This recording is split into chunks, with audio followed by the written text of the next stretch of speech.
그리고 한국 정부가 기본적으로 하나의 중국 원칙을 공식적으로 인정했습니다. 만약에 수출하게 되면 이건 정치 안보적 의제로 넘어가면서 뭐 중국의 입장에서도 희토류를 다시 카드로 쓰는 것이 그렇게 녹록지는 않습니다. 왜냐하면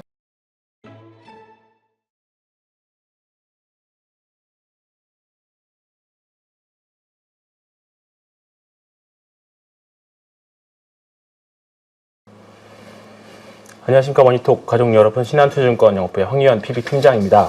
오늘은 이화여자대학교 북한학과의 박원건 교수님 나오셨습니다. 안녕하세요. 네, 안녕하세요. 네, 안녕하십니까.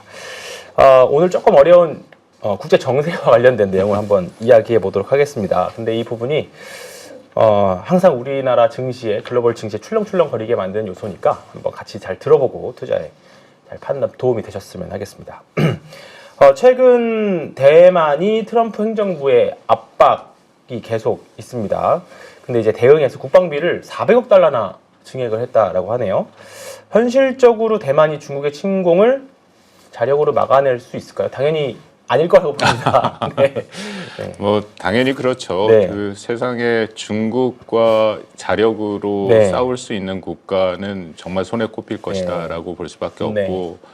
뭐 대만 같은 경우에는 인구나 뭐 여러 면에서 경제력 또 그렇죠. 그 전체적인 영토의 크기 모든 면에서 작은 섬이지 않습니까? 네. 그러니까 중국과의 전면전이라는 것은 불가능하다라고 그렇죠. 보시면 될 것 네. 같고요.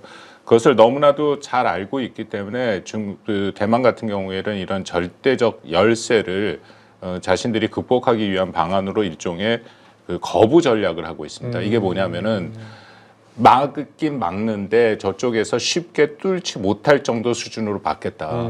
그렇기 때문에 중국이 만약 침공을 하게 오더라도 비용이 많이 들고 또 시간이 많이 들고 그리고 희생이 많이 들게 네. 되면은 침공을 하기가 쉽지 않지 않습니까? 네. 그러니까 일종의 시간 벌기 전략으로도 볼 수 있는 네. 그런 형태로 지금 준비를 하고 있다라고 판단이 되고요. 그것을 사용하기 위해서는 뭐 기뢰 같은 것도 있고 이동식 그렇죠. 방공 체계 네. 그리고 상륙 초기 이게 상륙 작전이라는 그렇죠. 것 자체가 굉장히 어렵지 않습니까? 네. 그 상륙을 어렵게 하는 초기 방어 같은 거에 집중을 하고 있다. 네. 그렇게 해서 중국의 상륙 성공 가능성을 매우 낮추면서 네. 비용을 올리는 그런 거부 전략을 하고 있다 판단이 되고요. 좀 전에 말씀드린 시간 벌기도 핵심이죠. 그러니까 대만의 그 입장 같은 경우에는 어쨌든 혼자서 이것을 막기가 어려우니까 네. 최대한 시간을 벌면 그 다음에는 미국과 뭐 일본이 그 와서 협력을 하고 또 뭔가 개입을 할 가능성이 있고 그뿐만 아니라 글로벌 세계에서도 또 개입을 하겠죠. 그렇죠. 중국의 이런 그렇죠. 침공이니까 여기에 대해서 뭐 제재를 논한다든지 아니면 또 대만을 돕는 그런 모습들이 있을 수 있고 네. 또 금융 충격이 엄청날 거라고 거겠죠. 봅니다. 네. 그렇게 되면은 이것은 당연히 중국에게도 적지 않은 타격이 되고 그럼 세계 모든 국가들이 여기에 대해서 어떤 형식으로든지 개입을 하고 유엔도 물론 움직일 맞습니다. 가능성이 있고 네. 이제 그런 것들을 놓고 본다면은 이제 당연히 시간을 버는 것이 대만의 입장에서는 유일하다. 또 하나 이번에 400억 달러를 올린 것은 정치적 의미도 있습니다. 왜냐하면 트럼프 대통령이 끊임없이 하는 얘기가 대만도 자신들의 보호를 하기 위해서는 그 국방비를 올려라, 뭐 심지어는 10배로 올려라, 뭐 그런 얘기도 네. 하고 있거든요. 그러니까 그런 시점에서 미국을 향해 보내는 메시지가 있죠. 자신들도 이제 무임승차를 하지 않는다. 네. 그러니까 동맹 개입을 하더라도 이게 싸울 의지가 있다라는 것을 보여줘야 미국이 들어오지 않습니까? 네. 그런 면에서 이번에는 이 중국에 대한 또 분명히 싸우겠다는 의지 신호라고 보는데요. 하나 좀 개인적인 경험을 말씀을 드리면 대만을 뭐 간 적이 있습니다만 최근에 비교적 최근이죠. 네. 다녀왔는데 그 비공개 회의에서 대만의 관료들과 학자들과 계속 얘기를 했습니다. 근데 그 사람들한테 이제 계속 했던 질문 중에 하나가 정말 이때 미국이 도와줄 것으로 믿느냐. 그게 첫 번째 네. 질문이었고 네. 근데 거기에 대해서는 전혀 의심이 없더라고요. 그래서 두 번째 질문은 만약에 미국이 안 도와준다고 하면 어떻게 할 것이냐. 네. 그럼 스스로의 뭔가 방어 의지를 얘기해야 되는데 그거보다는 계속해서 그러면 한국이 앞으로 어떻게 할 것이냐. 자신들을 얼마만큼 도와줄 것이냐 이제 그런 얘기를 계속 하더라고요. 그래서 사실은 정말 이렇게 싸울 의지가 있느냐. 근데 대만 내에서도 사실은 친중과 반중이 나뉘어 있죠. 네, 그렇죠, 국민당 그렇죠. 같은 경우에는 중국과 잘 지내자라는 거고 현재 집권하고 있는 민진당 같은 경우에는 중국의 그런 침략이라든지 중국과 분리하겠다. 그러니까 네. 독립이라는 표현은 안 쓰고 독립을 네. 굉장히 큰 정치적 의미가 있으니까요. 이제 그런 면에서 그 대만에서도의 이런 정치적인 그 이번에 사실 400억 달러를 갖고도 대만 내에서 굉장히 정치적 논란이 일어나고 있는 것은 사실입니다. 중국 국방비가 대만의 한 10배 정도 되는 걸로 제가 알고 있거든요. 그 이상이 뭐 될지도 모르겠습니다만. 그러니까 이게 사실 1대1로 붙어서는 절대 뭐 사실 상대가 안 될 거고, 이제 그런 측면인데, 이번 400억 달러 증액이 뭐 뒤에 이따가 다룰 내용이긴 합니다만, 미국이 요청한 부분도 좀 있는 것 같고, 정치적인 의미도 있는 것 같고, 말씀해 주신 내용을 잘 참고하면 될 것 같습니다. 이제 대만의 제 국방력을 사실 잘 생각해 보진 않은 것 같아요. 뭐 사실 국방 쪽에서는 상위권 나라가 아니다 보니까. 그래서 가끔 이제 국방 관련 유튜브 좀 보면 저도 장교 출신이어가지고 이제 국방 얘기 나오면 재밌게 보거든요.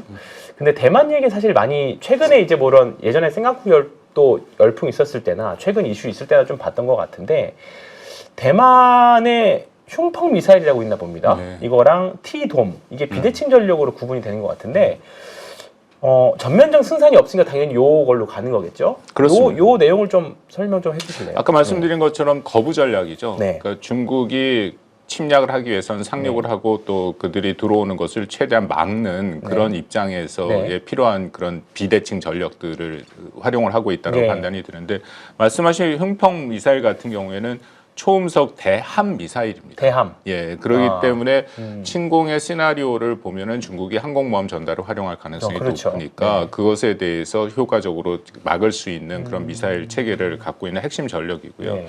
또 잠수함도 있긴 있습니다. 그러니까 이게 좀 대만 복잡한데요. 네. 대만 최초의 디젤 잠수함을 2023년 9월 스스로 만든 거긴 합니다만 진수를 하긴 했어요. 근데 계속해서 문제가 생겨갖고 뭐 이게 사실상 잠수함 전용 엔진을 쓰지 않고 상용 디젤 엔진을 썼더니 계속해서 내부 파이프라인이 파손되고 엔진이 고장이 나오고 그래갖고 원래 2027년 취역 예정인데 지금 취역에 대해서는 이거 점점 불확실해지는 그런 상황이고요. 또 하나는 대만이 항공력은 괜찮죠. 그러니까 F-16이 있는데 F-16 A, B 140대를 F-16V라고 해서 최신형으로 업그레이드하는 사업을 완료했습니다. 또 미국으로부터 F-16V를 66대를 도입하려고 했고 그것은 당초 계획은 2026년 내년인데 늘 미국과 이런 그 무기 도입 사업을 저도 전에 일했던 한국국방연구원에서 오래 일을 해서 좀 알고 있는데요. 무기 도입 사업을 하면 한 번도 미국이 제때 이 도입을 납기일을 맞춘 적이 없습니다. 계속 납기일이 뒤로 밀리면서 또 거기에 따라 비용도 계속 올라가거든요. 그러니까 미국이랑 그런 작업을 할 때는 어쨌든 납기일을 맞추기, 만기일을 맞추기가 쉽지 않다라는 것을 좀 염두에 두는데 바로 이 대만 해협에서도 대만에서도 이제 비슷한 문제가 발생하고 있다고 판단이 되고 방금 말씀하신 T돔 같은 것이 핵심 중에 하나인데요. 이게 뭐냐면 다층 방어, 고도 그러니까 감지를 해서 다층 방어. 우리 쉽게 말씀드려서 그 이스라엘이 갖고 아이언돔. 있는 아이언돔의 그런 시스템이죠. 그래서 저고도, 중고도, 고고도의 다 방어 시스템을 만들어놔서 이것을 하나로 묶는 다층형 방공 구조입니다. 이것이 완성이 되면은 중국이 갖고 있는 막강한 미사일들을 상당 부분 막을 수 있다. 그래서 현재 대만은 곳곳에 그 레이더를 배치하고 있고요. 이런 정보를 바탕으로 해서 AI 기반의 일종의 통합형 네트워크를 만들려고 하는데 근데 이것이 그렇게 쉽지는 않습니다. 워낙 그 미사일 방어라는 것 자체가 비용이 엄청 들고 거기에 또 굉장히 고난이도 기술이 들어가야 되고 또 중국의 기습 공격에 과연 얼마나 효과적으로 이것을 막을 수 있을까 검증이 되지도 않았고 그러니까 전반적으로 비대칭 전력을 대만이 확장하고 있는 것은 맞긴 한데 그것이 정말 충분한가에 대해서는 의구심이 드는 그런 상황이라고 보시면 될 것 같습니다. 결국은 1대1로 붙어서 절대 이길 수가 없으니 이제 이런 비대칭 전력 보니까 대만도 F-16을 갖고 있네요. 예, 있습니다. 갖고 있고 아이언돔까지는 아니겠지만 어쨌든 뭐 T돔 같은 비대칭 전력도 갖고 있다. 그렇게 말씀을 해주셨습니다. 아까 잠깐 잠수함 얘기하셨는데 그러면 대만도 우리나라 잠수함을 사고 싶어 할 것 같거든요. 우리나라가 대만에 무기 수출 못하는 이유가 있을까요?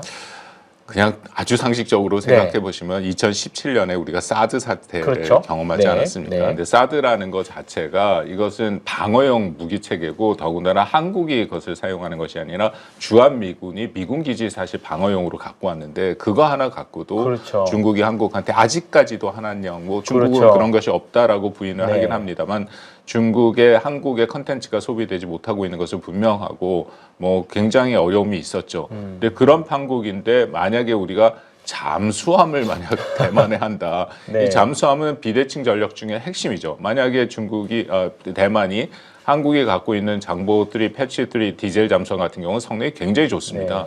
이런 잠수함을 갖게 된다면은 중국이 대만 점령하는데 굉장히 큰 장애물이 될 수밖에 없다.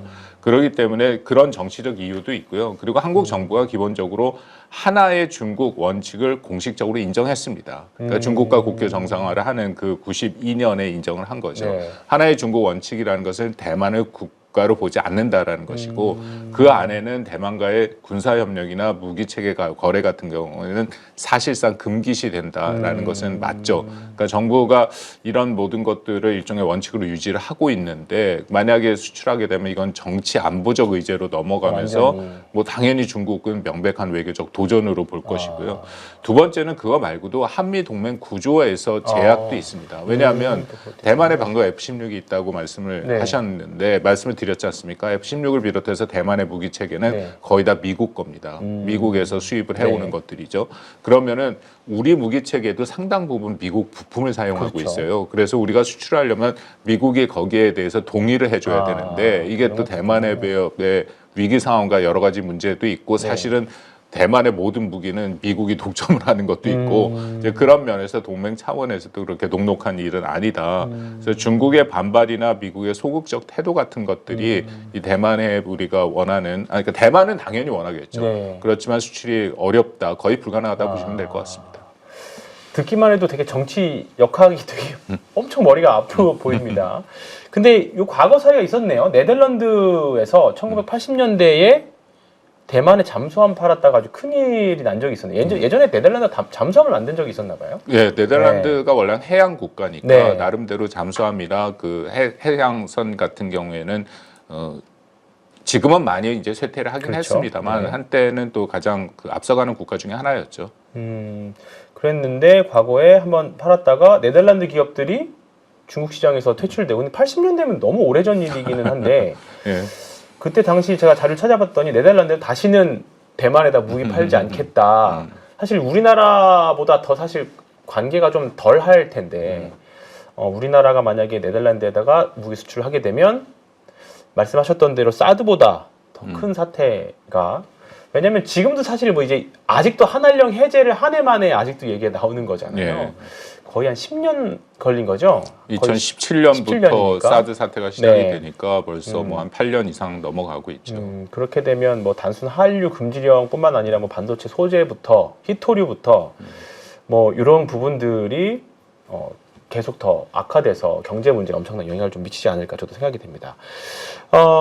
중국이 일본과 갈등해서 다시 이제 히토류 수출 금지를 또 만지작거리고 있습니다. 사실 뭐 일본도 제가 알기로는 일본도 굉장히 많은 준비를 하고 있는 걸로 알고 있는데 이게 중국이 일본을 압박하는 엄청난 뭐 카드가 될 수 있을까요? 히토류 수출 금지가? 아마도 적지 않은 분들이 기억하실 것 같은데 일본이 한번 당한 적이 있죠. 그쵸. 그러니까 2010년에 네. 뭐 당시 센카쿠 다이오다우 사태 네. 당시에 중국의 90% 이상의 히토류를 의존하고 있었기 네. 때문에 히토류 금수 조치를 통해서 굉장히 전략적 취약성을 찔린 적이 있지 않습니까? 그 당시에는 재고도 없었고 대체 공급망도 없었기 때문에 일방적으로 당했죠.